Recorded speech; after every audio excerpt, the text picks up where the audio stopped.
Hi fire signs, Aries, Leo, Sagittarius, Ascendant, Sun, Moon, Venus, Rising, and those cross-watching. Welcome to your Tarot Love Messages. Today we're going to take a look at and see what are their intentions towards you. Okay, so this is for those of you that are romantically involved with someone.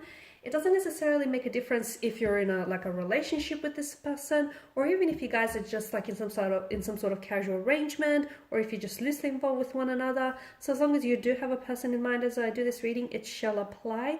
It is going to be a general reading here, guys, so please just keep that in mind.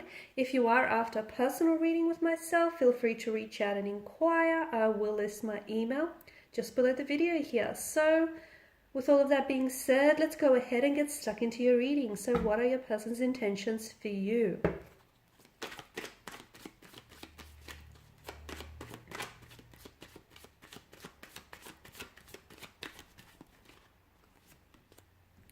Okay, you have the High Priestess here,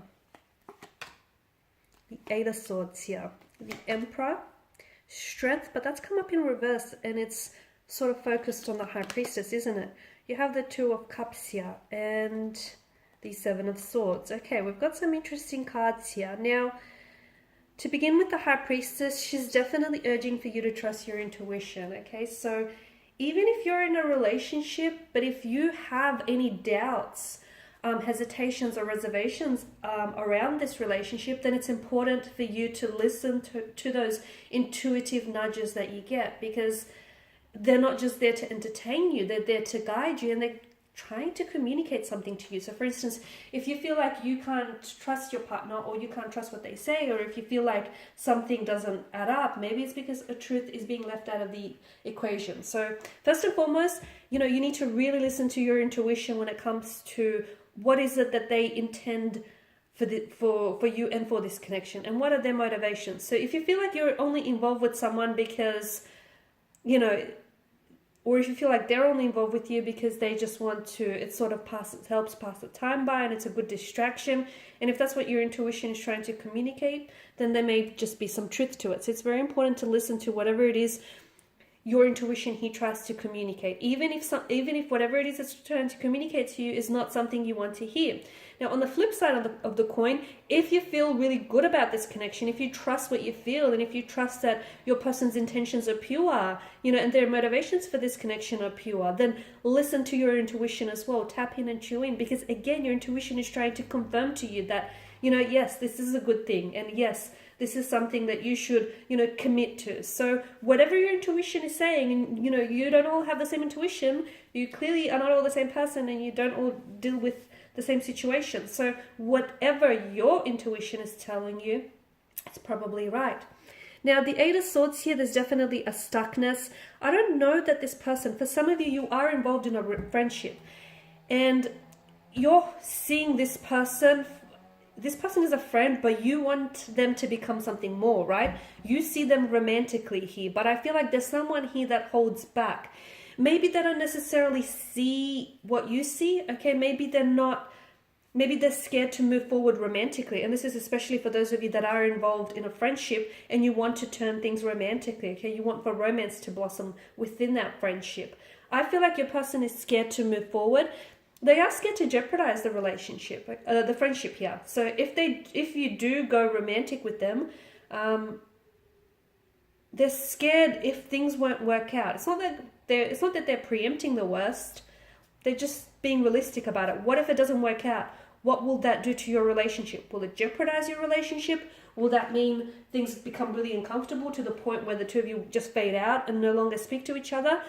Basically, I feel like they do value you and they don't want to lose you as a friend. So especially for those of you that are, once again, in the situation where you're, friends, but you want to be a little bit more than that. So your person is definitely scared of moving forward here in that manner, purely because I feel like there's a lot of insecurities, fears, and anxieties that hold them captive, okay, that prevent them from moving forward.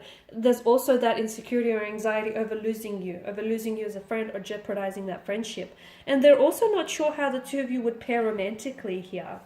Definitely a stagnated sense of energy. Maybe a person does have emotionally insecure.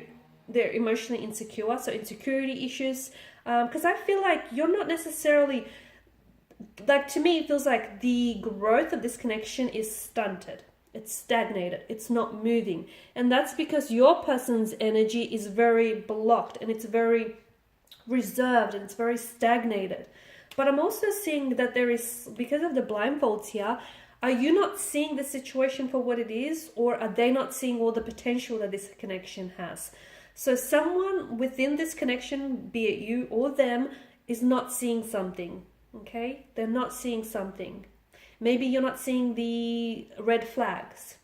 Maybe this person is not seeing the potential. Maybe this person is not seeing something that may be right in front of them, okay? But I definitely feel like someone here is, they're shackled, okay? They're scared to move the relationship forward, or they're scared to enter into a relationship, or they're scared to turn things romantic here, because their insecurities, their anxieties, their fears, their low self-worth here is what's keeping them shackled. It's what's keeping them stagnated. And ultimately, because the Eight of Swords governs mental energy, it has a lot to do with the way that they think and the way that they perceive and the narrative that they tell themselves here. I also pick up a very stubborn energy around your person, like they're not very fluid, they're not very adaptable, so not very malleable. So in a sense, you know, if they make their mind up about something, they're quite headstrong, and as a result, it's not very easy to influence or change their opinion here. Strength reverse, I pick up like a weakness within the energy, or like a low confidence in adequacies, a lot of self-doubt, insecurities. That's what I'm picking up in your person's energy. And I feel like those are the very things that prevent this person from being in a relationship, okay, or entering into a relationship, or pursuing things with you romantically. There's a lot of insecurities within their energy here, a lot of self-doubt here. This person doubts themselves too much, too much. Could also mean that, I don't know, that is there... It's like a mental disorder I'm picking up. It could also be depression, though. Maybe this person is... They're not a bad person. That's not what I'm trying to say at all. Don't get me wrong. But I just feel like they may be going through a really low point in their life. They may have wounds from the past that need healing. They just may not be in the best emotional state. Maybe not in the best position to have a relationship. There's also that to consider as well. There's some sort of unhappiness or depression coming up for around the energy, and also sort of accounting for the reason why the two of you aren't in a relationship, or why the two of you aren't progressing things, or why there isn't forward momentum, but instead a stagnation here.